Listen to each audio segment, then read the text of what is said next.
A highly unusual weekend session, and at the outset Russia made very clear its opposition to the proceeding, arguing that any UN involvement in Venezuela constituted a violation of that country's sovereignty. We don't see any external threats coming from what is taking place in Venezuela. Venezuela does not represent a threat to peace and security. If anything does represent a threat to peace, it is the shameless and aggressive actions of the United States and their allies aimed at the ouster of the legitimately elected president of Venezuela.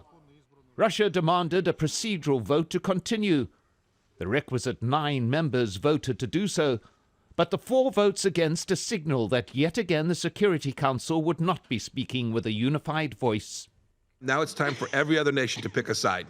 No more delays, no more games. Either you stand with the forces of freedom, or you're in league with Maduro and his mayhem.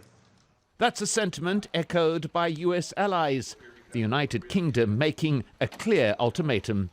We believe that Juan Guaido is the right man to take Venezuela forward, and we will recognize him as constitutional interim president if new elections are not announced within 8 days. The Venezuelan foreign minister was allowed to put his country's point of view and seized the opportunity for a show and tell of what he called illegitimate US intervention in Latin America. The United States is withdrawing forces from Syria. Well, they are going to try to start a new war now in Latin America, Venezuela. We're not going to give them that satisfaction. Peace, stability, and understanding will prevail in Venezuela, in spite of all the efforts of the countries present here who are trying to trigger a war.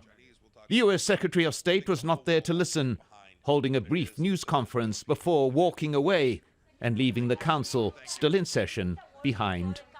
Hanna, Jazeera, United Nations.